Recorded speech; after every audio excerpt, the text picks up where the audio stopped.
Hey everyone, welcome back to the channel. If you're diving into the world of crypto, managing your Bitcoin securely is a must, especially with all the updates in 2025. Today, I'm walking you through a step-by-step guide on how to withdraw Bitcoin from your Tangem wallet to a Ledger Nano X. This process is straightforward, but always remember, we're dealing with real money, so double-check everything to stay safe. Let's jump right in. First off, make sure both your Tangem Wallet and Ledger Nano X are fully set up and updated to the latest 2025 firmware. This helps avoid any glitches and ensures compatibility. Think of it as giving your devices a quick tune-up before a big trip. Step 1. Open the Tangem Wallet app on your device and head to your Bitcoin holdings. Take a moment to verify your balance and confirm how much you want to transfer.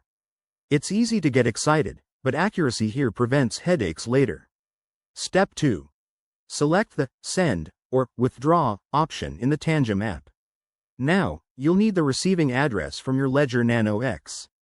Switch over to your Ledger device, open the Bitcoin app, and generate a new receive address. Write it down or copy it securely, never type it manually to avoid errors. Step 3. Back in the Tangem app, paste that address and enter the amount of Bitcoin you want to send. Don't forget to check for any network fees. In 2025, these might be dynamically adjusted based on blockchain updates, so keep an eye on that to avoid surprises. Step 4. Review all the transaction details carefully. One wrong digit could send your Bitcoin astray. Once you're good, confirm the transaction on your Tangem wallet. You'll get a prompt for final approval, so take a deep breath and hit confirm. Step 5. Sit back and wait for the blockchain to process your withdrawal. This could take anywhere from a few minutes to an hour, depending on network traffic. Once it's done, hop back to your Ledger Nano X and verify that your Bitcoin has arrived safely.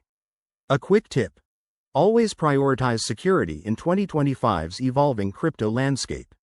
Use two-factor authentication, keep your devices offline when possible, and never share your private keys. There you have it.